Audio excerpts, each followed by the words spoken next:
اور عورت کی ناپاکی میں اس کا نکاح ہو سکتا ہے یا نہیں؟ عورت کی ناپاکی میں اس کا نکاح ہو سکتا ہے یا نہیں؟ نحمدہ و نصلی علی رسولہ الکریم، اما بعد۔ آپ دیکھ رہے ہیں نور ٹی وی جدہ اور میں ہوں آپ کا دوست، آپ کا ہوسٹ محمد عاقل، جدہ سے، مملکت سعودی عرب۔ دوستو، بھائیوں اور بہنوں، ہمارے چینل کا فارمیٹ یہ ہے کہ ہمیں وائس میسج کے ذریعے سوال کیے جاتے ہیں، ہم یوٹیوب پر آپ کے سوال کا جواب لے کر حاضر ہو جاتے ہیں۔ یہ چند سیکنڈ کا، 7 سیکنڈ کا سوال ہے، بہت خوبصورت، بغیر کسی تمہید کے۔ اسی طرح کے سوالات آپ بھی بھیجا کریں، کلیئر اور شارٹ، ہم یوٹیوب پر آپ کے جواب لے کر حاضر ہو جائیں گے۔ شرط اتنی ہے کہ ہمارے فیس بک پیج کو فالو کر لیں اور یوٹیوب چینل کو بھی آپ سبسکرائب کر لیں، اور آل نوٹیفیکیشن ضرور الاؤ کریں تاکہ ویڈیوز کی اطلاعات آپ تک پہنچتی رہے۔ سماحت الشیخ محمد بن صالح العثیمین سے یہی پوچھا جا رہا ہے۔ وہ کہتے ہیں کہ میری جو انگیجمنٹ تھی نا، منگنی ہو جاتی ہے، اور میرا سلسلہ تھا لڑکی سے شادی کرنے کا، گھر والوں نے بات چیت کا آغاز کر دیا اور بالکل اختتام پذیر ہوا کہ فلانی تاریخ کو ہم لوگوں نے شادی کرنی ہے۔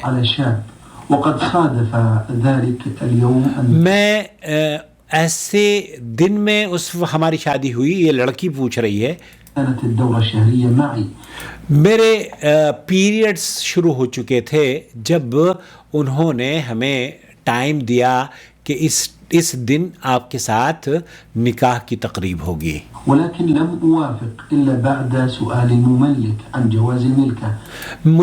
میں نے تردد ظاہر کیا کہ میں اس سے راضی نہیں ہوں کیونکہ میں حیض سے ہوں، لیکن جو آدمی نکاح کرانے والا تھا اس نے کہا کہ اس سے کوئی فرق نہیں پڑتا۔ في هذه الظروف أم لا؟ فأجاب المملك بأنها اور پھر اس نے ہمیں جو جواب دیا، اس نے یہ کہا کہ اس کا حیض کا نکاح سے کوئی تعلق نہیں ہے، نکاح الگ چیز ہے اور حیض کا ہونا دوسری چیز ہے۔ ولكنني لم أقتنع بهذه الملكة، اور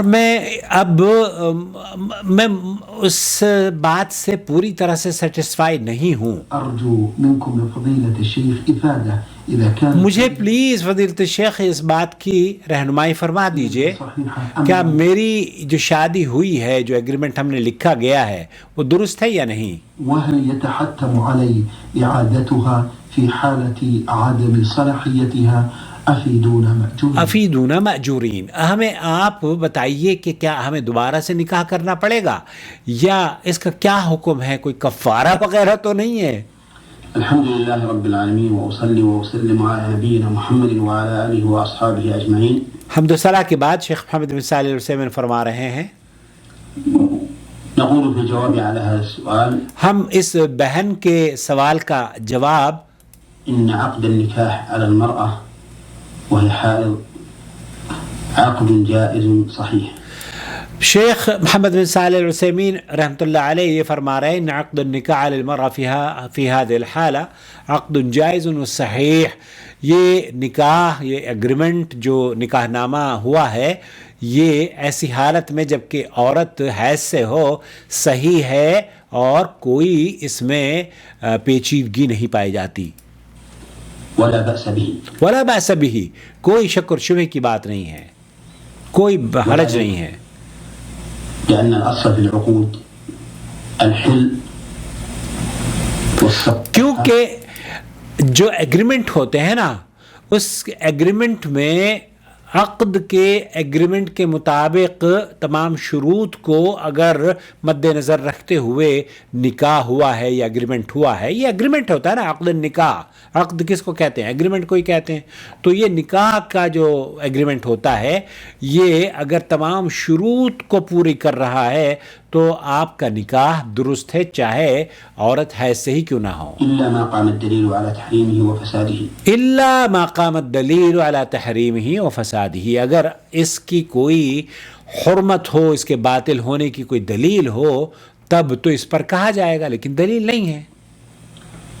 ولم يقم دليل على تحريم النكاح، اور اس کی کوئی دلیل نہیں ہے کہ ایسا نکاح حرام ہے اور باطل ہے۔ في حال الحيض، فی حال الحیض، حیض کے دنوں میں نکاح باطل نہیں ہوتا۔ وإذا كان كذلك فإن العقد المذكور يكون صحيحا. اگر دلیل نہیں ہے اس کی حرمت کی تو پھر عقد جو بیان کیا جا رہا ہے حیض میں حیض کے دنوں میں نکاح ہوا ہے تو یہ جائز ہے. ولا بأس به. ولا بأس به، کوئی حرج کی بات نہیں ہے. وهنا يجب أن نعرف الفرق بين عقد النكاح وبين الطلاق. یہاں جو بات وضاحت طلب ہے جو آپ کو سمجھنی چاہیے وہ یہ کہ عقد نکاح اور طلاق کے درمیان جو اختلاف ہے وہ کس نوعیت کا ہے یہ آپ کو سمجھنا چاہیے. الطلاق لا يحل في حال الحيض. طلاق حیض کی دنوں میں نہیں ہوتی ہے یہ بات تو بالکل طے ہے، لیکن نکاح ہو جاتا ہے. وقد تغيظ فيه رسول الله صلى الله عليه وسلم حين بلغه أن عبد الله بن عمر بن الخطاب رضي الله عنهما طلق امرأته وهي حائض. آپ علیہ الصلوۃ والسلام نے اپنی ناراضگی کا اظہار فرمایا جب عبداللہ ابن عمر نے یہ بتایا کہ انہوں نے اپنی بیوی کو حیض کی دنوں میں طلاق دی ہے. وأمر النبي صلى الله عليه وسلم أن يراجعها. آپ علیہ الصلوۃ والسلام نے عبداللہ ابن عمر کو حیض کے دنوں میں جب طلاق دی تو رجوع کا حکم دیا. وأن يدعها حتى تطهر. پھر اسے چھوڑ دے حتیٰ تطہر، تو وہ حیض سے پاک ہو تب تک اس کے ثم تحيض. ثم تحید، پھر وہ حیض ہو ثم تطهر. پھر وہ پاک ہو، ثم إن شاء أمسك بعد وإن شاء طلق. پھر اس کے بعد چاہو تو چھوڑ دو اور چاہے تو اپنے نکاح میں رکھو. وذلك لقول الله عز وجل. اور یہ کس لیے؟ کیونکہ اللہ تعالیٰ نے قرآن کریم میں یہ فرمایا ہے يا أيها النبي إذا طلقتم النساء فطلقوهن لعدتهن وأحصوا العدة. یا ایھا النبی، یا ایھا النبی، اللہ رب العالمین اپنے نبی سے مخاطب ہے. اذا طلقتم النساء فطلقوهن لعدتهن واحصوا العدة. تو شیخ محمد بن صالح العثیمین، شیخ بن باز اور دیگر تمام علماء اس بات کے قائل ہیں لعدتهن کا معنی یہ ہے کہ تاکہ اسے حیض کے بعد عدت شمار کرنے کا پراپر وقت مل جائے. یہاں حیض کے دنوں میں جو طلاق دی جاتی ہے اس طلاق کو سعودی عرب کی فتویٰ کمیٹی یہ کہتی ہے کہ یہ طلاق بدعی ہے، اس طلاق کو قبول نہیں کیا جاتا کیونکہ اللہ کے رسول نے منع فرمایا ہے. تو اب جب اس بات کا اظہار ہو گیا کہ یہ حیض کے دنوں میں طلاق دی ہے تو حیض کے دنوں میں طلاق کی ممانعت قرآن میں موجود ہے. آپ فرما رہے ہیں کہ فطلقوهن لعدتهن اور حضرت عمر کو آپ نے رجوع کا حکم دیا تھا. لیکن وَإِذَا تَبَيَّنَ أَنْ عَقْدُ النِّكَاحِ لِهَذِهِ الْمَرْأَةِ وَهِيَ حَائِض عقد جائز صحیح.